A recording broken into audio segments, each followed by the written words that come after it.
தேவி பிரியா பேச வச்சிடலாமா? ஓகே, நல்ல ஒரு பாராட்டி கொடுத்துடலாமா?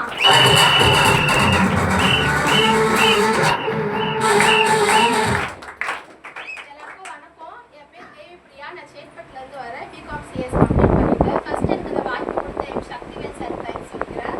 அதுக்கப்புறம் branch manager T Somadevan sir thanks சொல்லிக்கிறேன்.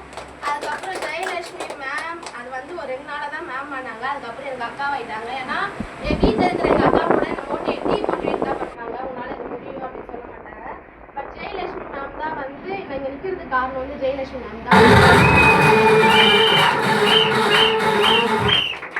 அதுக்கப்புறம் வந்து ஆரோக்கிய சசிகுமார் சார், அந்த பர்சன் இல்லைன்னா நான் இங்கே வந்து நிற்க மாட்டேன். எப்பெல்லாம் பிரச்சனை இருக்கோ டைம்லாம் பார்க்கணும். அந்த 12 மணி ஆனால் கூட ஃபோன் பண்ணாலும் எடுத்து இது மாதிரி. ஏன்னா என் வீட்டில் வந்து என்னை இன்னும் நம்பி அனுப்புகிறாங்கன்னா சசிகுமார் சாரும் நிதிஷ்குமார் சார் அது மட்டும் தான் உன்னை அனுப்புகிறாங்க. என்னுடைய அப்ளைன் எம் நிதிஷ்குமார் சாருக்கு தேங்க்ஸ் சொல்லிக்கிறேன். ஏன்னா நீங்களாம் வந்து மீட்டிங் அட்டன் பண்ணிட்டு உடனே ஜாயின் பண்ணியிருப்பீங்க. நான் மீட்டிங் அட்டன் பண்ணிட்டு வீட்டுக்கு போயிட்டு நாளைக்கு வரேன் அப்படின்னு சொல்லிட்டு 15 நாளுக்கு அப்புறம் வந்து தான் இங்கே ஜாயின் பண்ணேன். அந்த 15 நாளும் சும்மாலாம் இருக்க மாட்டேன். காலையில் இருந்தாலும் கேள்வி கேட்பேன், மதியம் இருந்தாலும் கேள்வி கேட்பேன்.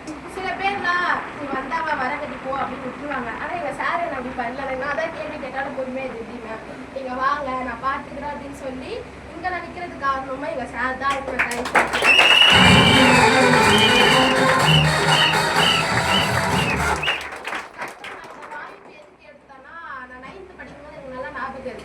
ரிலேட்டிவே வந்து பொண்ணுலாம் படிக்காது, யாருன்னா கூப்பிட்டுன்னு இழுத்துன்னு ஓடிடும் அப்படின்னு சொன்னாங்க. அப்படி சொன்னவங்க மத்தியில் எங்கள் வீட்டில் 11th நான் தான் ஃபர்ஸ்ட் மார்க்கு, 12th நான் தான் ஃபர்ஸ்ட் மார்க்கு.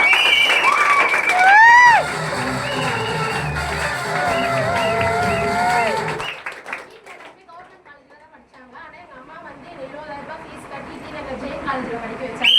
யாரெல்லாம் உங்களால் முடியாது அப்படின்னு சொன்னாங்களோ அந்த இடத்துல வந்து எங்கள் அம்மா என்னை படிக்க வச்சுக்கிற இடத்துல நிற்க வச்சுருக்காங்க. இப்போ கூட நான் வேலைக்கு போகிறேன்னா எங்கள் அம்மா எங்கள் அப்பா வந்து ஃபுல் சப்போர்ட். எந்த வேலைனாலும் நீ போ, நான் பார்த்துக்கிறேன் அப்படி சொன்னாலும் எங்கள் அத்தைலாம் வந்து நீ வேலைக்கு போகல, நீ வந்து எதனா பையன் கூட சுற்றிட்டு வர. ஏன்னா நான் சொன்ன டைமிங் வந்து 10 to 4. சில டைமில் வந்து 5 ஆகிடும், 6 ஆகிடும். சில டைமில் ஜெயலட்சுமி எங்கள் சார் நான் சண்டே வேலைக்கு வந்தேன்னா நிதிஷ் சார் தெரியும், அவர் ஃபோன் பண்ணி இல்லை வேலை இருக்குது, அவங்க வேலைக்கு தான் வராங்க அப்படின்னு சொல்லி அவர் சொன்னதுக்கப்புறம் தான் நான் இங்கே வருவேன். அதுக்கப்புறம் வந்து நான் வந்து பிளாட்டினம் அடிக்கணும் அப்படின்னு தான் ஆசை. பட் ஒரு ஜஸ்ட் மிஸ்ல போயிடுச்சு. அது வர பிளாட்டினம்லாம் இல்லை, ஸ்ட்ரெயிட்டாக நான் கோல்டு அடிச்சிடுவேன். கோல்டு அடிக்கிறதுக்கு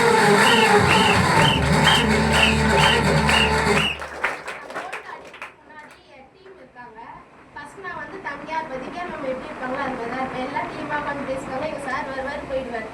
நான் எல்லாருக்கும் டீம் இருக்காங்க, நம்ம இப்படி தான் தனியாகவே வந்துடுவோம் போல, வேணா போயிடலாம் வேறுனா வேலையை போய் பார்த்துட்டு போயிடலாம் அப்படின்னு தான் இருந்தேன். பட் இப்போ கீழே ஒரு 8 பேர் கிட்ட இருக்காங்க. அவங்க வந்து சொல்லி அனுப்பிச்சாங்க நீங்கள் போய் நாங்கள் போய் அனுப்பக்கூடாது, அழுவாமல் பேசிட்டு வரணும் அப்படின்னு சொல்லிட்டு.